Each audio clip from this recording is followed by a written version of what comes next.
ಕೋಟೆನಾಡು ಚಿತ್ರದುರ್ಗದ ಓಬೇನಹಳ್ಳಿ ಗ್ರಾಮದಲ್ಲಿ ಸತತವಾಗಿ ಸುರಿದ ಭಾರೀ ಮಳೆಯಿಂದಾಗಿ ಆಗಸ್ಟ್ 17 ಬೆಳಗ್ಗೆ 10 ಗಂಟೆಗೆ ದೊಡ್ಡ ಅವಾಂತರವೇ ಸೃಷ್ಟಿಯಾಗಿದೆ.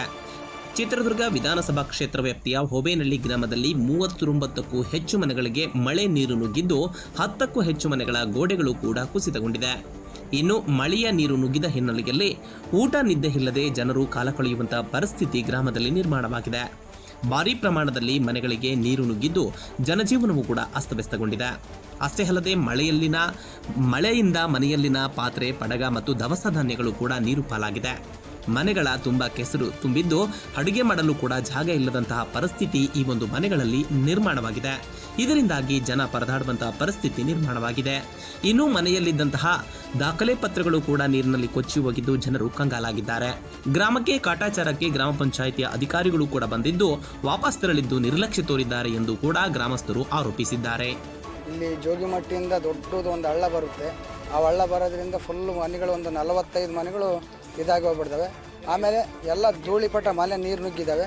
ಮತ್ತು ಆದಷ್ಟು ನಮ್ಮ ಮನೆಯಲ್ಲೇ ಭಾಳ ಅನ್ಯಾಯ ಆಗಿರೋದು. ಕಾಳು ಕಡಿ, ಟಿ.ಬಿ, ಗಾಡ್ರಜ್ ಬೀರು ಮನೆಗೆ ಏನೇನು ಊಟಕ್ಕೂ ಸಮೇತ ಇಲ್ಲ ಹಂಗೋಗಿದೆ.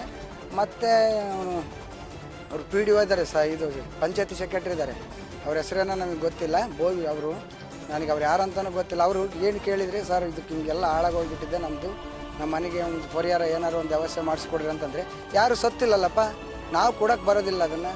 ಅವ್ರ MLA ಅವ್ರ ಹತ್ರ ಕೇಳ್ಕೋಬೇಕು ನೀನು ಅಂತ ಹೇಳಿದ್ರು ಅವರು. ಆಮೇಲೆ ವರ್ಷದ ಕಂದಾಯ ಮನೆ ಕೊಟ್ಟಿದ್ವಲ್ಲ ನಿನಗೆ ಅಂತ ಹೇಳಿದರು. ಸರ್ ವರ್ಷಕ್ಕೆ ನಾನು ಒಂದು 4 ಲಕ್ಷ ರೂಪಾಯಿ ಕೊಟ್ಟು ಬೇಸ್ಮೆಂಟ್ ಹಾಕಿದ್ದು, ಅವ್ರು ಕೊಡೋದು 2 ಲಕ್ಷ ಇನ್ನೂ ಬಿಲ್ ಆಗಿಲ್ಲ ನಮಗೆ.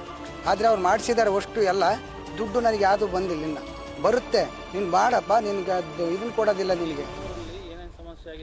ಅಷ್ಟೇ ಸರ್, ನಮ್ಗೆ ಇನ್ನೇನಿಲ್ಲ. ಎಲ್ಲ ಮನೆ ಒಳಗೆಲ್ಲ ನೀರು ನುಗ್ಗಿಬಿಟ್ಟು ಹಳ್ಳ ಕೊಳ್ಳಗಳೆಲ್ಲ ಕೊಚ್ಕೊಂಡು ಎಲ್ಲರ ಮನೆಗಳು ಗೋಡೆ ಬಿದ್ದೋಗಿದ್ದಾವೆ. ಪಾತ್ರೆ ಬಟ್ಟೆ ಎಲ್ಲ ಹೊಲಗಳಾಗಿದ್ದಾವೆ ಹೋಗೆಲ್ಲ. ಆದರೆ ಬಂದು ಇವರು ಆ ಥರ ಹೇಳಿದ್ದಾರೆ ನಮಗೆ. ಊಟಕ್ಕೆಲ್ಲ ಒಂದು ಪ್ಯಾಕೆಟ್ ಅಕ್ಕಿ ಕೊಡ್ಸೋಗಿದ್ರು ಸರ್. ಆಮೇಲಿದ್ದ ಅದನ್ನೆಲ್ಲ ಕೊಟ್ಟು ನಿನ್ನೆ ಬೆಳಿಗ್ಗೆನ 9-10 ಹಂಗೆ ಒಂದು ಪ್ಯಾಕೆಟ್ನಾಗ ಎಲ್ಲರಿಗೆ ಇಟ್ಟು ಮಾಡಿಸ್ಬಿಟ್ರು. ಅದ್ರಾಗ ಯಾರು ಉಂಡ್ರೋ ಯಾರು ಬಿಟ್ರೋ ಗೊತ್ತಿಲ್ಲ. ನಾವು ಮಾತ್ರ ಇಷ್ಟು ಹಾಕ್ಸ್ಕೊಂಡು ತಗೊಂಡು ಮನೆಗೆ ಬಂದೆ. ಮತ್ತೆ ನಮ್ಮ ಚಿಕ್ಕಪ್ಪರ ಮನೆಯಲ್ಲೇ ನಾವು ಉಂಡ್ವಿ. ಅವ್ರ ಮನೆ ಎಲ್ಲ ಚೆನ್ನಾಗಿದೆ. ಮಲಗಕ್ಕೆಲ್ಲ ದೇವಸ್ಥಾನದಲ್ಲೇ ಐತೆ ಸರ್. ಎಲ್ಲ ದೇವಸ್ಥಾನದಲ್ಲೇ ಇದ್ವಿ ಸರ್. ನಾವು ಸ್ಕೂಲಾಗಿರೋರು ಇದ್ದಾರೆ, ನಾವು ದೇವಸ್ಥಾನದಲ್ಲಿ ಇದ್ವಲ್ಲ. ಅಷ್ಟು ಬಿಟ್ಟರೆ ಇನ್ನೇನಿಲ್ಲ ಸರ್. MLA ಯಾರೂ ಬಂದಿಲ್ಲ ಸರ್. ನಾವು ಗೆದ್ದ ತಟ್ಟಿ ನಮ್ಮ ಊರಿಗೇನೆ ಕಾಲಿಕ್ಕಿಲ್ಲ ಅವರು. ಅವ್ರ ಅಣ್ಣವ್ರು ಅವ್ರು ಯಾರೋ ಬಂದಿದ್ರಂತೆ. ಅವ್ರು ನಾವು ಬಂದಾಗ, ಅವ್ರ ಅಣ್ಣ ಬಂದಾಗ ನಾವು ಇರಲಿಲ್ಲ. ಬಂದೆಲ್ಲ ಆಶ್ವಾಸನೆ ಇದನ್ನು ತೋರಿಸಿ ಇದನ್ನು ಮಾಡ್ತೀವಿ ಅಂತ ಹೇಳಿ ಅದೇ ಹೋಗಿದ್ದಾರೆ ಸರ್. ಯಾವುದು ಅದ್ರಿಗೆ ಏನು ಅದ್ರ ಬಗ್ಗೆ ಅದೇ ಸರ್, ಅದೊಂದು ಹಳ್ಳ ಆಗ್ಬೇಕು ನಮಗೆ. ಇಡೀ ಜೋಗಿಮಟ್ಟಿಯಿಂದ ಬರುತ್ತೆ ಅದು ಹಳ್ಳ. ಅದೊಂದು ಹಳ್ಳ, ಇದೊಂದು ಹಳ್ಳ. ಇದು ಊರಾಗ ಒಟ್ಟು ಹಳ್ಳ ಚರಂಡಿಗಳು ಕ್ಲೀನ್ ಆಗಬೇಕು. ಒಟ್ಟು ಊರಿನಕ್ಕೆ ನೀರು ಯಾವುದು ನುಗ್ಗಲ್ತಾನೆ ಮಾಡ್ಬೇಕು ಸರ್. ಸುಮ್ಮನೆ ಮಾತಾಡ್ತಾರೆ, ಸುಮ್ಮನೆ ಎಲ್ಲ ಬಂದು ಅದೇ ಹೋಗ್ತಾರೆ. ಈಗಾಗಲೇ 20 ವರ್ಷದಿಂದಲೂ ಅದನ್ನು ತೋರಿಸ್ತಾ ಇದ್ವಿ ಸರ್. ಯಾರು ಅದನ್ನು ದಯವಿಟ್ಟು ಬಂದು ಮಾಡೋಗಿ ಇಲ್ಲ.